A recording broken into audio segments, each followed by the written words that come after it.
नमस्कार। आज देश की तमाम फटाफट खबरों में आपका स्वागत है। खबरों के लिए आप हमारे चैनल को सब्सक्राइब करें और बेल आइकॉन की घंटी अवश्य बजा दें ताकि खबर आते ही आपको खबर हो सके। तो बढ़ते हैं खबरों की ओर।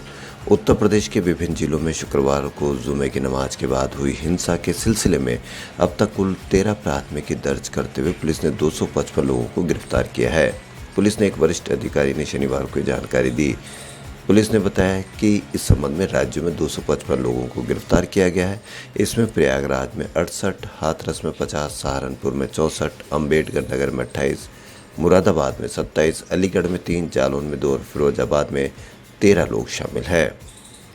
वहीं रांची में घटी हिंसा के बाद इंटरनेट सेवा को रोक दिया गया था, जिसे फिर से बहाल कर दिया गया है। इंटरनेट सेवा शुरू होने से लोगों ने राहत की सांस ली है। ताज़ा जानकारी के अनुसार रेलवे की परीक्षा के मद्देनज़र इंटरनेट सेवा आज सुबह से ही शुरू कर दी गई है। रांची में हुए हंगामे और पुलिस फायरिंग के बाद कुल अब तक 9 प्राथमिकी दर्ज हुई है, जिसमें पुलिस के द्वारा दर्ज एफआईआर में 26 लोगों को नामजद किया गया है। 10,000 से अधिक अज्ञात लोगों के खिलाफ विभिन्न धाराओं में बिना अनुमति के जुलूस, पुलिस पर गोली चलने, सरकारी संपत्ति को नुकसान और धार्मिक स्थल में तोड़फोड़ करने के आरोप लगाए गए। सेलिब्रिटी फैशन डिज़ाइनर प्रत्यूषा गारीमेला शनिवार को तेलंगाना के हैदराबाद में अपने बंजारा हिल्स स्थित घर पर संदिग्ध परिस्थितियों में मृत पाई गई। प्रत्यूषा गारीमेला नाम के लेबल की संस्थापक प्रत्यूषा बंजारा हिल्स में एक फैशन स्टूडियो चलाती थी और टॉलीवुड, बॉलीवुड और अन्य क्षेत्रों से जुड़े लोगों के लिए कपड़े डिज़ाइन करती थी। बंजारा हिल्स के सर्कल इंस्पेक्टर ने बताया कि वो बाथरूम में पड़ी मिली थी। उनके शव को पोस्टमार्टम के लिए उस्मानिया अस्पताल भेज दिया गया है। ऐसी आशंका है कि उन्होंने आत्महत्या की है। जमीयत उलेमा हिंद ने पैगंबर मोहम्मद के अपमान का विरोध करने को मुसलमानों को संवैधानिक अधिकार बताते हुए शनिवार को कहा कि पुलिस गोलीबारी, बुलडोजर का इस्तेमाल और अंधाधुंध तरीके से लोगों को गिरफ्तार करके इस अधिकार का हनन करना किसी भी लोकतांत्रिक सरकार के लिए शर्म की बात है। पैगंबर मोहम्मद को लेकर भाजपा के 2 पूर्व पदाधिकारियों की विवादित टिप्पणियों को लेकर हिंसक प्रदर्शनों के एक दिन बाद देश के कई हिस्सों में तनाव रहा। पैगंबर के खिलाफ कथित आपत्तिजनक टिप्पणी को लेकर भाजपा से निलंबित नेता नुपुर शर्मा की गिरफ्तारी की मांग को लेकर झारखंड के रांची में हुई हिंसा में 2 लोगों की मौत हो गई और पश्चिम बंगाल के हावड़ा में भी प्रदर्शन हुए। कांग्रेस अध्यक्ष सोनिया गांधी और सांसद राहुल गांधी के खिलाफ प्रवर्तन निदेशालय द्वारा जारी नोटिस के खिलाफ कांग्रेस 13 जून को मुंबई और नागपुर में ईडी के दफ्तर के बाहर प्रदर्शन करेगी। महाराष्ट्र कांग्रेस अध्यक्ष नाना पटोले ने इसकी जानकारी देते हुए कहा कि महाराष्ट्र में कांग्रेस के नेता और मंत्री केंद्र की तानाशाही के खिलाफ प्रदर्शन करेंगे। पटोले ने संवाददाताओं से बातचीत के दौरान प्रधानमंत्री नरेंद्र मोदी के नेतृत्व वाली राज्य सरकार पर सोनिया गांधी और राहुल गांधी को एक झूठे मामले में फंसाने के लिए षड्यंत्र रचने का आरोप लगाया है। ईडी ने नेशनल हेराल्ड एजेएल सौदे से जुड़े मनी लॉन्ड्रिंग के मामले में सोनिया और राहुल के खिलाफ समन जारी किया है। पैगंबर पर बीजेपी नेताओं की विवादित टिप्पणियों के विरोध में रांची में शुक्रवार को विरोध प्रदर्शन और हिंसा के दौरान पुलिस फायरिंग में 2 लोगों की मौत हो गई। इस घटना में 20 लोग घायल हो गए, जिनका कि अस्पताल में इलाज चल रहा है। एनडीटीवी ने अस्पताल में भर्ती 2 घायलों से बात की तो उन लोगों ने कहा कि वे विरोध प्रदर्शन में शामिल नहीं थे। रांची में शुक्रवार को हुई घटना में 20 लोग घायल हुए, जिनका इलाज चल रहा है। रिम्स में भर्ती घायल युवक अफसर एनडीटीवी से कहा कि मैं सामान लेने के लिए मार्केट गया था, इसी बीच भगदड़ हो गई। जब वापस आ रहे थे तो गोली लग गई। हम प्रोटेस्ट में नहीं थे, सामान लेकर आ रहे थे। पुलिस फायरिंग कर रही थी और इधर से पत्थर चल रहे थे। वहां से निकलने की कोशिश की तो गोली लग गई। 6 गोली लगी है, जिसमें से 4 निकल गई, 2 अभी भी नहीं निकली है। पैगंबर पर बीजेपी नेताओं की विवादित टिप्पणियों के विरोध में रांची में शुक्रवार को विरोध प्रदर्शन और हिंसा के दौरान पुलिस फायरिंग में 2 लोगों की मौत हो गई है। वहीं गोली लगने से मृत 2 युवकों के परिजन दुख में डूबे हैं। उन्होंने इस घटना की जांच करने वाले और दोषी अधिकारियों के खिलाफ हत्या का केस दर्ज करने और मृतकों के परिवारों को मुआवजा देने की मांग की है। हरियाणा में क्रॉस वोटिंग की वजह से राज्यसभा चुनाव हारने के एक दिन बाद कांग्रेस ने अपने विधायक कुलदीप बिश्नोई को पार्टी से निकाल दिया। बिश्नोई ने पार्टी उम्मीदवार अजय माकन को वोट न देकर निर्दलीय कार्तिकेय शर्मा के पक्ष में वोट किया था। इससे गांधी परिवार के करीबी माकन हार गए। उधर महाराष्ट्र में कांटे की टक्कर वाली सीट पर बीजेपी के धनंजय महाडिक जीत गए। ग्रीन पीस इंडिया ने भारत में बढ़ती गर्मी पर एक रिपोर्ट तैयार की है। इसके मुताबिक देश में 1991 से 2018 के बीच औसतन तापमान 0.7 डिग्री बढ़ा है। 2022 में आंकड़ा 0.9 डिग्री हो सकता है। भारत में 1950 के दशक में साल में 40 दिन हीट वेव चलती थी। 2020 में आंकड़ा 100 दिन तक चल पहुंच गया। अगर पारी की रफ्तार यही रही तो सदी के आखिरी तक औसत तापमान 4 डिग्री तक बढ़ जाएगा।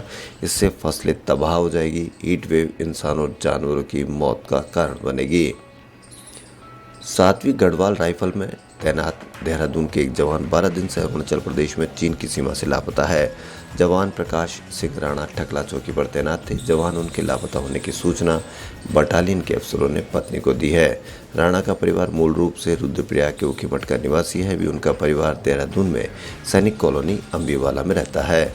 बटालियन के अफसरों और स्थानीय जनप्रतिनिधियों ने उनके घर पहुंचकर जवान की पत्नी को हिम्मत रखने की सलाह दी है।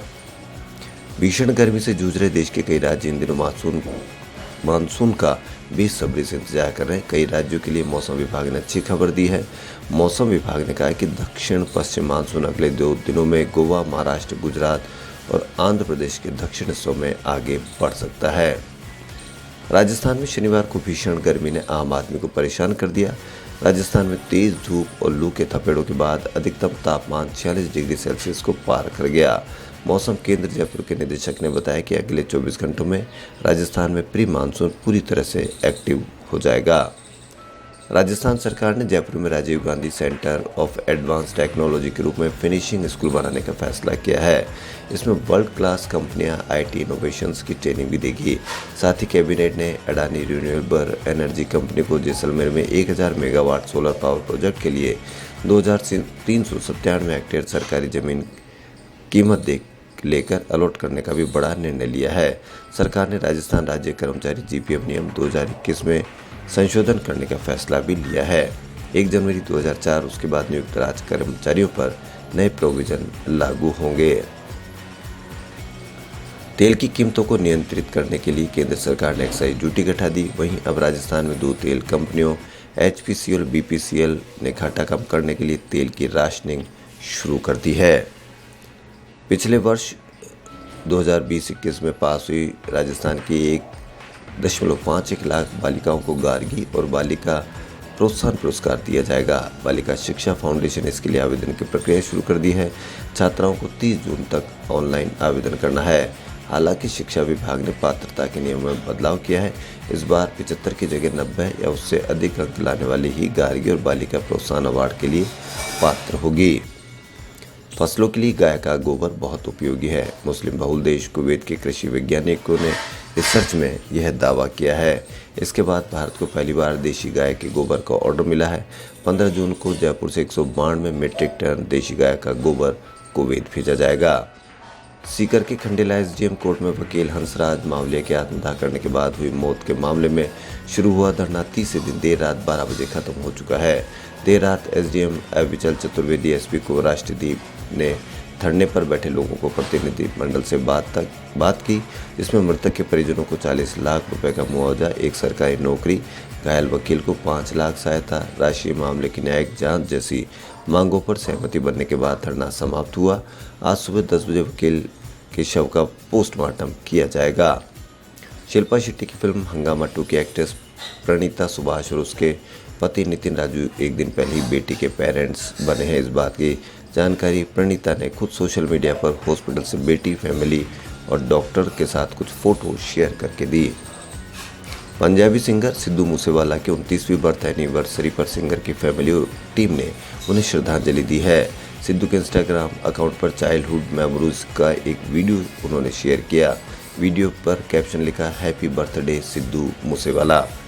Musician AR. रहमान ने शुक्रवार को चेन्नई में अपनी बेटी खदीजा रहमान की वेडिंग रिसेप्शन पार्टी का आयोजन किया, जिसमें कई सिंगर शामिल हुए। रिसेप्शन में तजाकिस्तान के सिंगर अब्दू रोजिक भी आए। अब्दू का गाना गाते हुए एक वीडियो सोशल मीडिया पर तेजी से वायरल हो रहा है। वीडियो में अब्दू 1988 में फिल्म कयामत से कयामत तक का सॉन्ग पापा कहते हैं गाते हुए दिख रहे हैं। अब्दू दुनिया के सबसे छोटी हाइट के सिंगर है। खबरों फिलहाल इतना ही। यदि आपको हमारा चैनल पसंद आए तो लाइक, सब्सक्राइब और शेयर अवश्य करें। धन्यवाद।